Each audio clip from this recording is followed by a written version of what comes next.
Bienvenidos al primer episodio de Enigmas Misteriosos, el podcast en donde Edith Jaramillo y yo, Alan Basper, hablamos de fenómenos paranormales, crímenes macabros y hechos extraordinarios. Y ya estamos aquí después de mucho tiempo esperando este episodio. Ya la gente nos lo pedía después de todo el contenido que estuvimos subiendo a las redes. Nos exigían el primer episodio. Sí, verás, me acuerdo que hasta tu abuelita por ahí sí, te lo pidió. Y bueno, ¿qué esperas de este episodio, Edith? ¿A qué te da más miedo? ¿Un monstruo o un humano? La verdad, las dos. Bueno, ahora te voy a mostrar por qué hay que temerle más a los humanos. Sí. Dime, ¿crees en las teorías de conspiración? Sí. Más o menos. Hay unas que sí, de plano, sí están bien fumadas, que tú dices, ay, no manches. Bueno, pues entonces, si te gustan las teorías de conspiración, creo que este enigma misterioso en particular te va a gustar. Muy bien.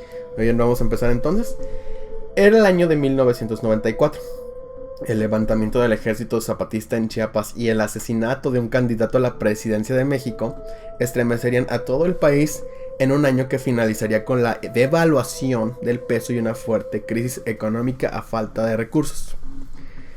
Quizá fue el impacto de estas noticias el principal motivo de que pasara casi inadvertida la desaparición de un eminente científico mexicano cuya investigación buscaba revelar las claves de la conciencia y el potencial de la mente humana. Y es por eso que hoy hablaremos en el primer episodio de Enigmas Misteriosos de la desaparición del Dr. Jacobo Greenberg. Muy bien. Jacobo Greenberg Silverbaum nació en la ciudad de México el 12 de diciembre de 1946 en el seno de una familia judío-mexicana. Sus familiares comentan que desde una edad temprana Jacobo manifestaba aptitudes científicas al grado de llegar a incendiar su casa. Y pues ya vimos que eso es una determinante en casi todos los niños genios, ¿verdad? Completamente. Casi todos construyen, no sé, supe de un Boy Scout en Estados Unidos, no sé en qué época, creo que en los 80s, que construyó un reactor nuclear con aluminio. Dios. Entonces, no digas ese nombre.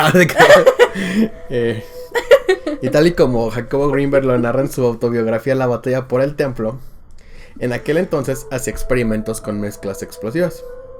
Un maestro nos había explicado la forma de hacer pólvora y yo la había mejorado. Construía pequeños cohetes que encendía en mi cuarto y lanzaba por la ventana.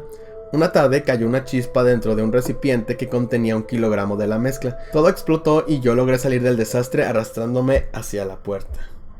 Entonces, mientras los padres comúnmente le compran a sus hijos Legos, a Jacobo Greenberg le compraban pólvora o no sé. Bueno, no creo que le hubieran comprado, creo que más bien encontró la forma de hacerse con pues ella. ¿para qué la compra si él mejoró la manera de hacerla? Bueno, también no podemos decir mucho, ya que a los niños en estos días los encuentras en la calle ya explotando cohetes, o matando usuarios en Free Fire. Que es peligroso también. Sin embargo, a la edad de 13 años, la pérdida de su madre a causa de un derrame cerebral lo marcaría de por vida. Por un lado, su tragedia lo encausaría a la investigación de la mente humana y el funcionamiento del cerebro. Pero por el otro sería el catalizador principal de sus malas relaciones con otras mujeres. Greenberg estudió psicología en la Facultad de Ciencias de la Universidad Autónoma de México.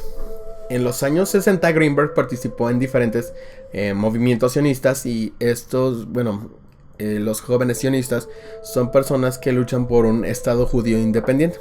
Y sionista viene de la palabra Sion, que es el nombre de una colina en la ciudad de Jerusalén. Y de hecho creo que la mencionan en la Biblia, si no me acuerdo. Y fue durante uno de estos movimientos que Jacobo llegó a un kibutz, que es una de estas granjas colectivas en las que se reúnen las comunidades judías.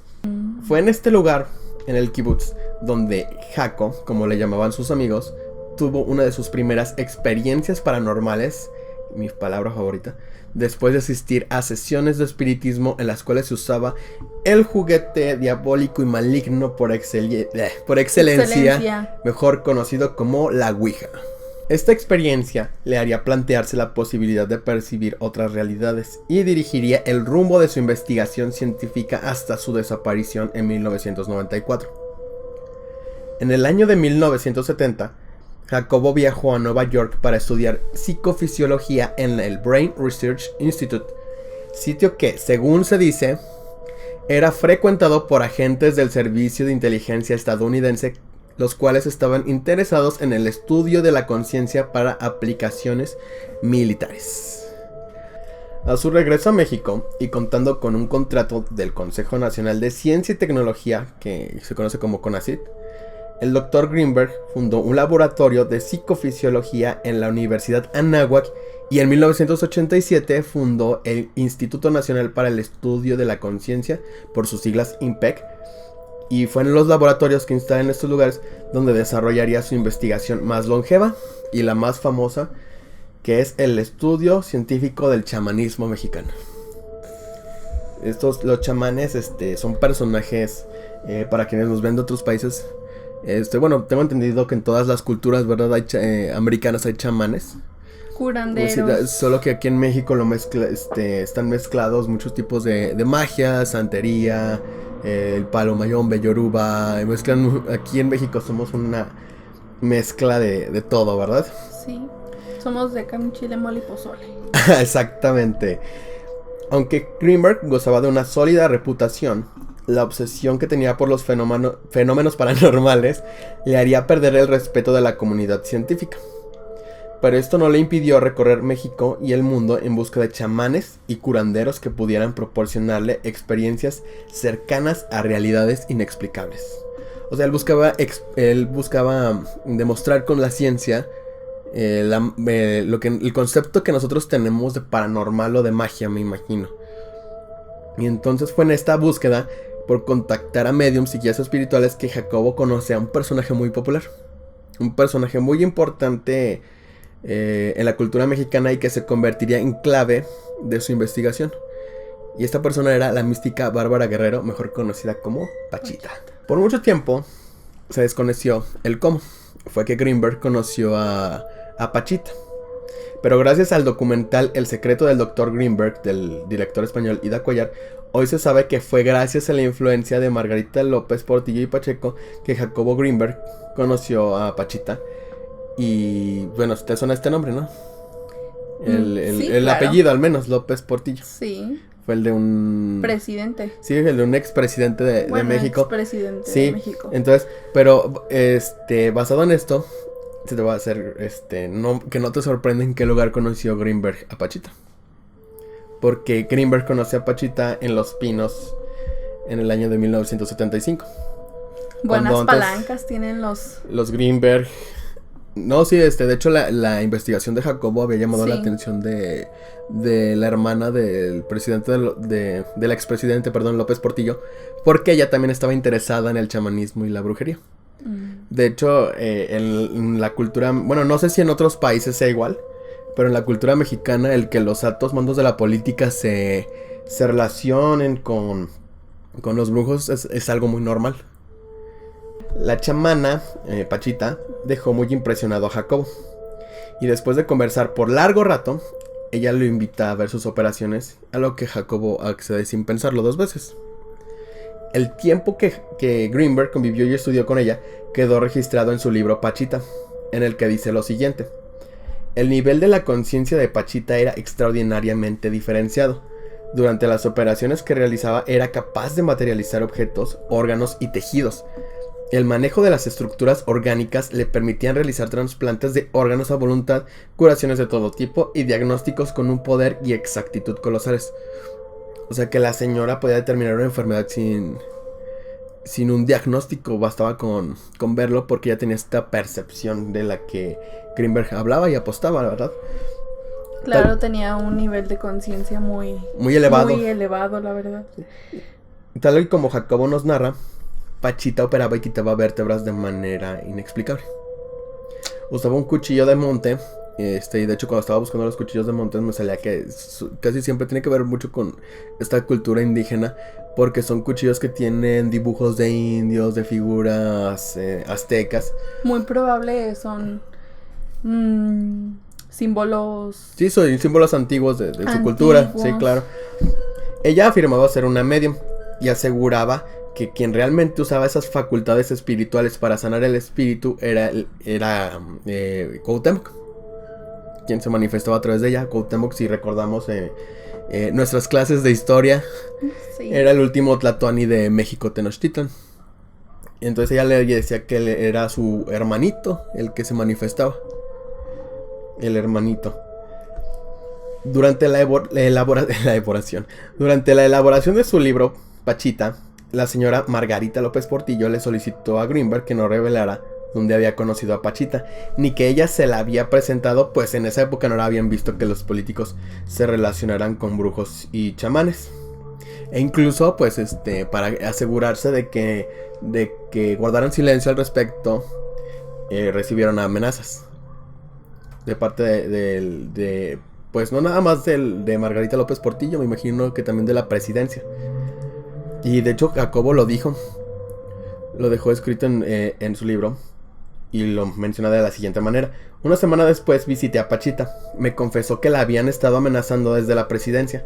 Le decían que yo no podía trabajar más con ella y que si lo hacía, algunos de los dos moriría. Así que abandoné la casa de Pachita y nunca más la volví a ver. Fue durante este tiempo con Pachita, que una serie de cogniciones llegaron a la mente de Jacobo. Él las llamaría los murmullos del silencio, y más tarde estos preceptos darían lugar a lo que se conoce como la teoría sintérgica. ¿Habías escuchado ese nombre alguna vez? Pues no, pero no sé, puede de repente sonar a energía. La palabra sintergia es un neologismo. Un neologismo es una palabra inventada, pues, que se compone de los términos síntesis y energía, o sea, energía sintetizada. Y esta teoría propone que en el universo existe un continuo de espacio de energía y que el ser humano común solo puede percibir un fragmento de este. Y el resultado de esta percepción es lo que todos y todas conocemos como realidad. Entonces lo que percibimos es resultado de un proceso complejo en el que el cerebro toma la información contenida en este continuo de espacio y energía y lo traduce en algo que podamos comprender. Entonces, más simplificado, nosotros somos una antena. De todas las señales que recibimos, solo captamos una y lo traducimos en algo que nuestra mente nos permite entender. De hecho, sí creo que nuestra mente no está como que...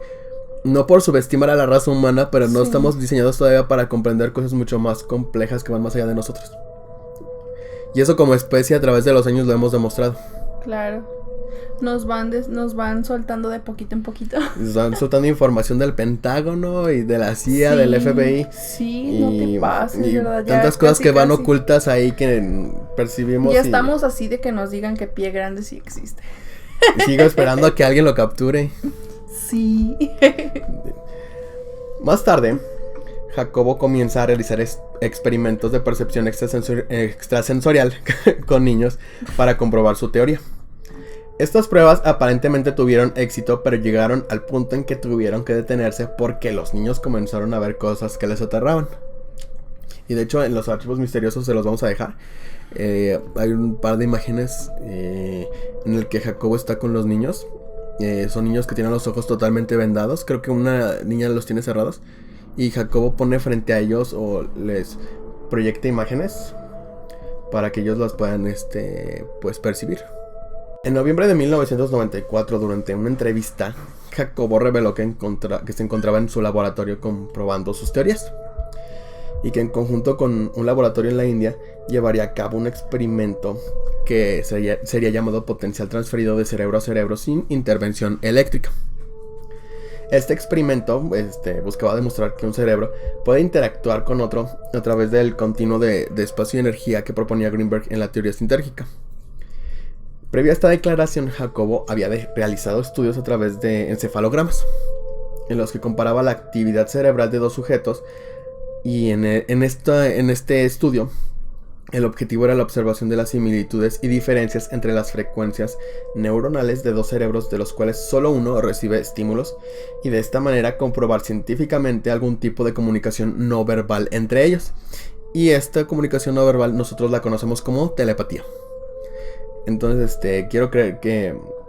Bueno, yo he escuchado casos, yo lo traduzco de esta manera, pero quiero que tú me compartas tu experiencia, Edith, los famosos presentimientos, ¿no? Cuando estás conectado con algún familiar, con algún hermano. De hecho, se da mucho entre gemelos, ¿no? Sí. Que están conectados y que sientes cuando uno le pasa el otro. No sé si te ya pasó. La sangre llama. No, bueno, pues es que, bueno, te puedo contar desde mi punto de vista, mi experiencia. Es que nos pasa a mi hermana y a mí que incluso, o sea, llegamos a meter con nosotros a mi papá. Porque pasa que cuando siento algo o estoy tranquila y me empieza a doler la cabeza o algo, es porque si digo, o mi papá o mi hermana se sienten mal, o sea, sienten algo. Y pues ya de repente ya tengo la oportunidad y voy con mi hermana y así, ¿cómo te sientes? No, pues es que me duele la cabeza o me siento mal, y es cuando digo, no manches.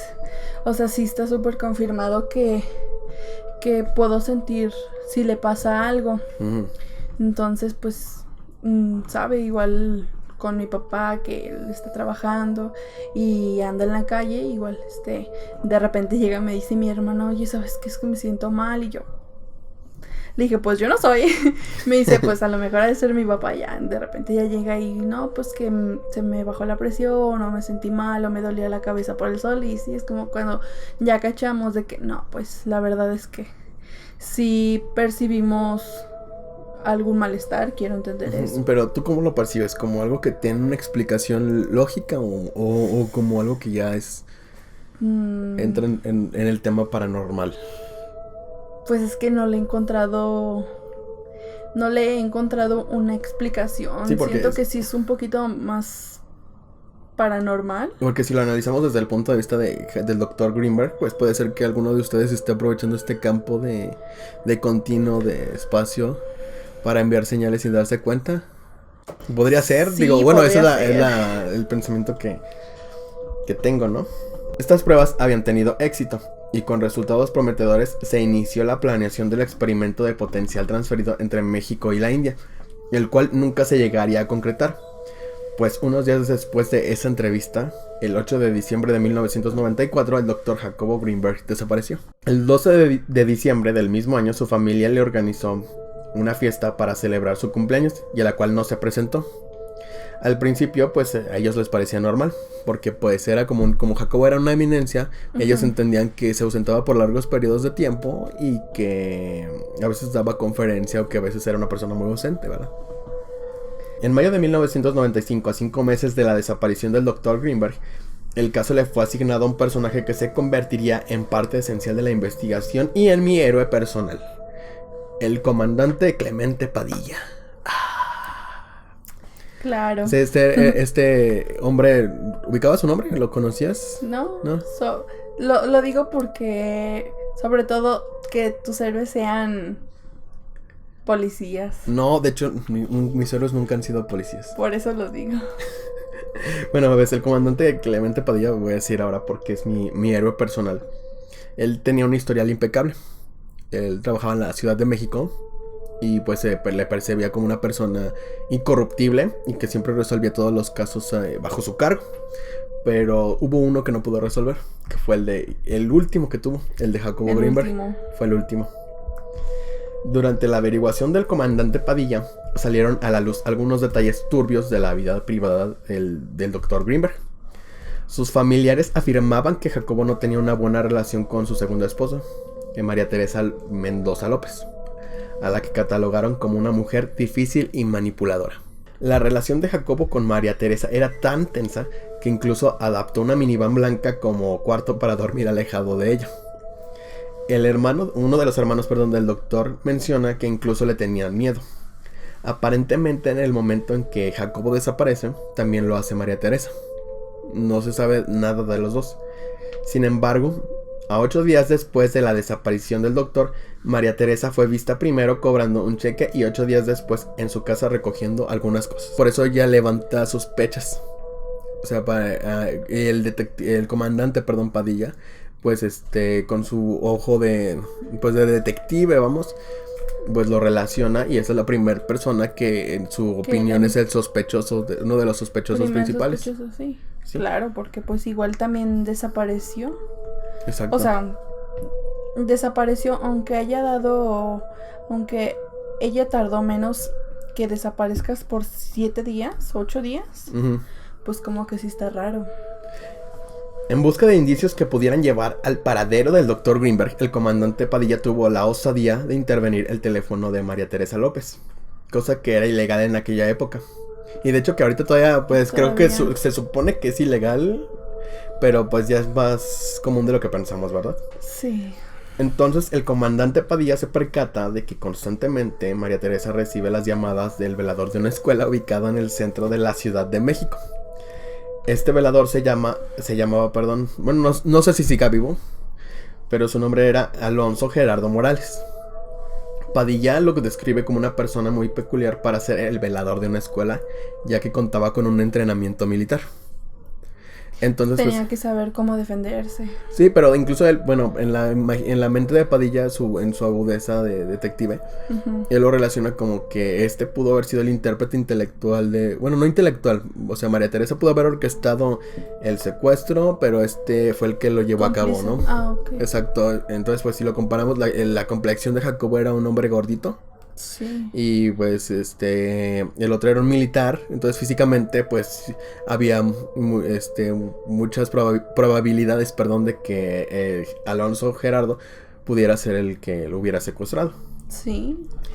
Una vez que Padilla logra y sus elementos, logran identificar a Alonso, obtienen una orden para interrogarlo por tratarse del sospechoso principal.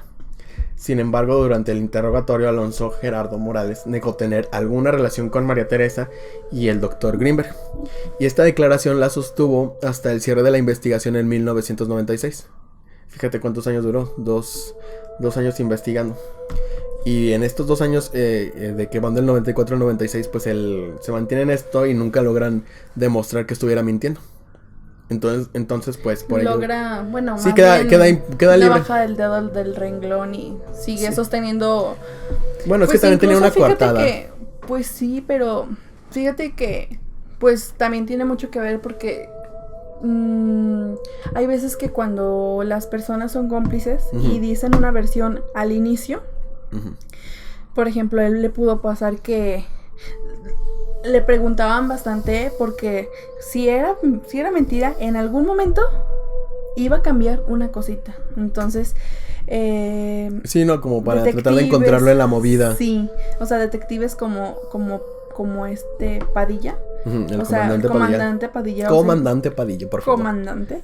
O sea, imagínate, lo hizo, igual pues sí dijo, ¿sabes qué? O sea, no baja del dedo del renglón y sigue diciendo su verdad, porque era su verdad. Y de hecho pues lo ayudaba mucho que no tenía pues me imagino que tenía alguna coartada porque no pudieron comprobarle demostrar lo contrario. El cuidador de una de las casas del doctor, que se ubicaba en Aguatlán, Morelos, declara que una noche vio llegar a María Teresa en compañía de una mujer güera. Y esto es importante porque las características de esta mujer más adelante se convierten en pieza importante de la investigación. Así que acuérdense, una mujer güera. Junto con esta mujer sacaron el comedor, objetos personales y al perro. Pobre perro. Quienes la conocieron, conocieron a María Teresa, indican que tenía una amiga muy cercana que era una bruja. Y las características que tenía esta amiga bruja pues coinciden con las de la mujer que describió el cuidador de la casa en Aguatlán. O sea, que era una mujer güera. O sea, que la bruja era una mujer güera. Exacto. O sea, los que la conocen dicen que tiene una amiga bruja que es güera, y el cuidador dice que iba con una mujer que era güera. Ok. Es en ese momento que deciden interrogar a la madre de María Teresa. La señora afirmaba que no tenía conocimiento del paradero de su hija desde 1982. Pero al revisar las llamadas se descubrió que ambas estuvieron en comunicación después de la desaparición de Jacob. Para mayo de 1995 hay reportes de que habían visto a María Teresa en el norte del país. Y esto fue por esta razón fue que Padilla decide intervenir el teléfono de la madre de María Teresa. Y entonces detectan que la última llamada que se hace de ese número proviene de Rosarito, Baja California. Y el comandante Padilla envía a 2 agentes a este lugar, pero no encuentran pues rastro de nada, de algún indicio que les pueda decir, los pueda llevar, al paradero de Jacobo Greenberg o de María Teresa. Y aún contando con pruebas que podían incriminar a la madre de María Teresa, legalmente no se podía proceder. Pues porque la mujer se iba a sacar de la manga que por qué intervienen en mi teléfono. Claro, pues van a meterse en problemas de privacidad. Exactamente.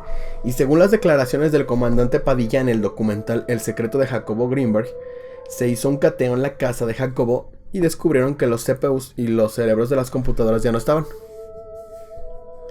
Tampoco hay rastro de los libros o de sus investigaciones, y esto lleva a pensar que alguien pues tenía un interés en el trabajo que estaba desarrollando el Dr. Greenberg. Claro, ya está muy sospechoso. Dijeron, nos vamos a llevar al científico con todo y sus cosas. Con todo y su equipo. Para junio de 1995, fíjate ya cuánto había pasado, más de 5 meses ya. Su hija Stusha Greenberg, que es una cantante, muestra su foto en el programa Siempre en Domingo, que era conducido por Raúl Velasco.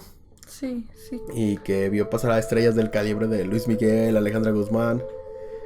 Y en ese programa, pues el caso de Jacobo Greenberg se da a conocer a nivel pues nacional, y también en México y en el extranjero, pues. Y a partir de este momento mucha gente comenzó a llamar, pero el comandante Padilla daría mayor credibilidad a un testimonio en particular. El de un conserje de nacionalidad mexicana que aparentemente trabajaba en un laboratorio secreto en la ciudad de Boulder, Colorado. Este conserje, afirmó haber visto a Jacobo Greenberg en las instalaciones y en compañía de su esposa María Teresa y la mujer güera, la mujer rubia. Además, eran escoltados por 2 agentes del FBI. A partir de esto, Padilla comienza a investigar qué había en Boulder para Greenberg. Y entonces, sale a la luz de que el doctor Greenberg colaboraba con la Universidad de Boulder. Daba conferencias en esa universidad, pero esta información la familia no la sabía. Pero había un testimonio que sería crucial en la investigación del comandante Padilla, que es el del testigo Boulder. Este era un señor llamado Luis Carlos Ramírez que aseguró haber visto a Greenberg cerca de la gasolinera donde trabajaba. El Dr. Greenberg, según el testimonio de Boulder, había descendido de un avión que aterrizó a 15 metros de distancia y que cerca había 2 autos blancos. De hecho, el comandante Padilla hizo la recreación de cómo era toda la... Bueno, no la recreación, buscó información de cómo lucía el lugar que había descrito el testimonio Boulder. De hecho, les vamos a dejar ahí en los archivos misteriosos las imágenes. Y pues el testigo Boulder, comenta que el doctor no estaba solo, ya que era acompañado por una mujer, y aquí viene lo interesante. Era acompañado por una mujer con las características de María Teresa, y por otras 2 personas a las que el testigo Boulder reconoció como el agente del FBI Rick Howard y la agente del servicio secreto norteamericano Marina Velasco.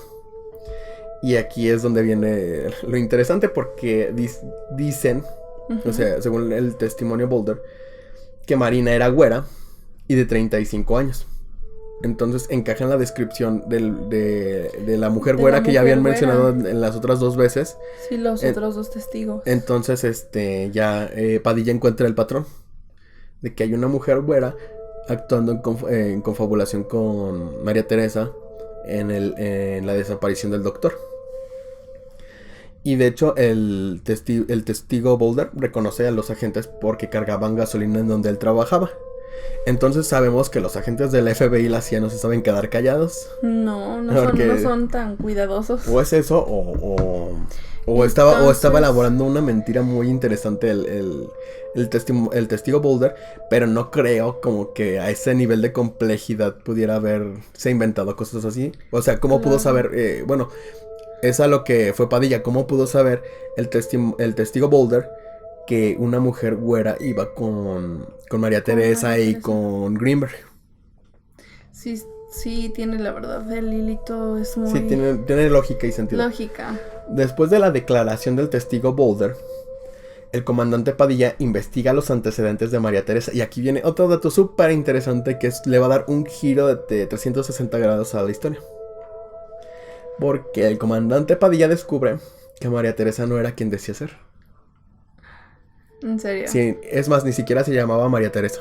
¿Y cómo se llamaba? No, pues, de hecho busqué también en algún lado cuál era su verdadero nombre o si había alguna información extra sobre ella, pero no encontré ningún dato. Pero comenta el comandante Padilla que anteriormente María Teresa había vivido en la Ciudad de México, pero desapareció en 1982 y se va a vivir por un corto tiempo con su media hermana a Los Ángeles. Y ya estando en Los Ángeles se inscribe en la Universidad John F. Kennedy, en donde solo pagó un semestre, pero nunca asistió a clases. Más tarde, en su regreso a México, llega con un título en cirugía. O sea, fíjate, sin haber estudiado la universidad. Y de hecho, el título se lo otorgó la Universidad de John F. Kennedy. Pero sin asistir a la escuela. Sí, exacto, sin asistir. Es más, y solo pagó un semestre y sin asistir. O sea, el sueño de todos lo cumplió ella. Y al parecer, pues, según lo que el comandante Padilla fue armando en este rompecabezas tan complejo, es que en realidad María Teresa era un agente encubierto de la CIA, cuyo objetivo era, pues, sustraer a Jacobo. No manches. Y sustraerlo y reclutarlo en la CIA, en la agencia. De hecho, una de las técnicas de la Agencia Central de Investigación es utilizar agentes encubiertos para que entren en los círculos más íntimos de sus objetivos. De hecho, ya no es la primera vez que lo hacen, tengo entendido, sí que se relacionan con personas porque tienen un interés político, científico en ellos para que trabajen con ellos, ¿no? En este punto, la familia Greenberg decide que se cierre la investigación al considerar que se estaba desviando el asunto hacia tintes de espionaje y política internacional. Ante esta solicitud, el caso de Greenberg le fue retirado al comandante Padilla y se le asignó otro elemento que desmintió la información que había sobre Boulder. O sea, le comenta que ahí no hay una pista para que pueda aterrizar un avión. De hecho, va a Boulder, o dice el agente al que le asignan el caso que va a Boulder, y él regresa y le muestra que no hay tal pista de aterrizaje ni gasolinera, exactamente. Poco después de que le retiran el caso a Padilla, desde la presidencia le solicitan toda la información sobre el asunto de Jacobo Greenberg. Entonces, pues eso ya lleva a pensar que había tintes políticos de por medio en la investigación. Y que el comandante Padilla estuvo muy cerca de resolver el caso cuando se lo quitaron. Y una vez que el comandante Padilla entregó toda la información que tenía, es forzado a renunciar acusado de robo de autos. Y es cuando él ya sabe que se acercó tanto que hay gente que lo quiere quitar de en medio. Entonces, pues temiendo por su vida, él decide retirarse. Deja su trabajo y pues ya no vuelve a hablar del caso Greenberg hasta que es cuando se hace el documental del secreto de Jacobo Greenberg de Ida Cuellar. Por más de 20 años, la desaparición del Dr. Greenberg ha sido un auténtico enigma misterioso. Claro que sí. Pero aquí hay un par de datos curiosos. Porque en 2017, si recuerdas, la Agencia Central de Investigación desclasificó 13 millones de páginas de archivos documentados entre las décadas de los 40 y los 90. En las que en estos archivos se habla con detalle sobre el fenómeno OVNI, experimentos de control mental y experimentos psíquicos y telepatía. Entonces, si te metes tú, Edith, o si alguien de los que nos esté escuchando se mete ahí en la página de la CIA, yo ya lo hice y sí encontré bastantes cosas interesantes. Aparece, si ponen el nombre de Jacobo Greenberg, van a encontrar los documentos de la teoría sintérgica. Entonces, la CIA, cuando buscaba desarrollar el proyecto Stargate, tuvo en cuenta la teoría sintérgica de Jacobo Greenberg. O sea, ellos les interesó, perdón. Sí, entonces ellos estaban al tanto de lo que estaba trabajando y cómo le estaba trabajando. Entonces, pues sí, ellos tenían conocimiento del Dr. Greenberg. De hecho, ahí en los archivos misteriosos les voy a dejar una vista de cómo se ven estos documentos de la CIA, donde se habla de Jacobo. Y muchas de las ideas, pues como ya habíamos comentado, pues estaban relacionadas, con el proyecto Stargate, cuyo propósito principal pues era investigar el potencial de fenómenos psíquicos en aplicaciones militares. Que si recordamos, pues toda la vida de Jacobo estuvo... toda su vida en universidades, estuvo rodeado de estos tintes de agentes y espionaje. Y pues esto fue el caso del Dr. Greenberg. ¿Qué te pareció, Edith? Muy bien. Muy bien.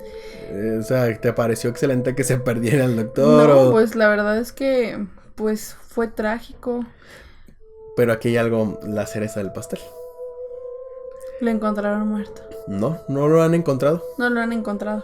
Pero fue en 2016, el año en el que alguien retiró dinero de una cuenta que pertenecía a la hija de Stusha Greenberg. Y el titular que retiró dinero de esa cuenta lo hizo bajo el nombre de Jacobo Greenberg. ¿En serio? Entonces, a día de hoy su hija no ha podido comprobar ni demostrar encontrar más bien a la persona que hizo este retiro. ¿En serio? Pues, no hay ninguna señal de quién fue. O sea, pero ni la hija sabe. No, ni la hija sabe. Y esto es muy curioso porque todas las personas que fueron entrevistadas para el documental o incluso en otros en artículos en blogs, en foros, mencionan que Jacobo era muy unido a su hija. O sea, que era su adoración, ¿verdad? Su adoración. Entonces no conciben la idea de que él la hubiera dejado. Entonces su hija, pues a día de hoy, ya no tenía interés hasta que pasó esto, en saber qué pasó con su padre. Imagínate que de repente le digan, oye, te retiraron tanto dinero de tu cuenta. Va a decir, ¿qué? Pero va a decir, pero fue tu papá. Tu papá que lleva más de 20 años Sí, desaparecido, perdón. No, yo estuviera que me comería la duda de saber qué onda o por qué. Yo lo que me llama Bueno, más... igual también, pues hoy en día es muy dado de que te puedan robar fácilmente. O que se filtren o que te hackeen y... Sí, claro, pero pues que... Bueno, vaya. Es una persona muy conocida que... Bueno, yo quiero creer que... No, de hecho el Dr. Greenberg es muy poco conocido. Se acaba con todo este auge de los podcasts y de las teorías de conspiración, es cuando se volvió a ser más conocido, pues entre la gente que le gusta eso. Pero pues como habíamos mencionado, por las noticias de la época, pues opacaron su desaparición. Claro, se encargaron de enterrarlo. Exactamente. Entonces, pues sí, lo que me llama más la atención es lo que había descubierto, porque él era una persona muy espiritual. O sea, él sí buscaba, exacto. Él buscaba demostrar que era explicar lo sobrenatural científicamente. Pues la verdad es que nos quedamos con las ganas. Sí, nos quedamos con las ganas de saber qué descubrió. De saber qué fue lo que descubrió.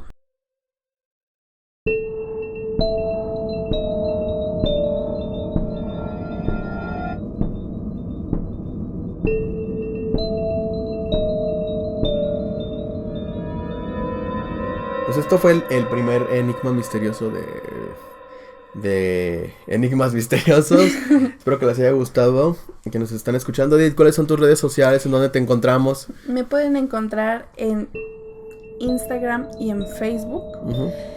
Como en Instagram como Edith_Jaramillo y en Facebook como Edith BJ. Muy bien, a mí me encuentran como en Instagram y en Twitter, me encuentran como Mabus Basper. Después les paso el Facebook, que ya haga mi página personal para que también estemos ahí en contacto. Y pues suscríbanse al canal porque van a aparecer cosas muy chidas. Nos vemos el próximo martes misterioso con un nuevo caso paranormal. Cada martes. Esos que nos gustan. Espero que nos acompañes cada martes misterioso. Hasta luego. Bye.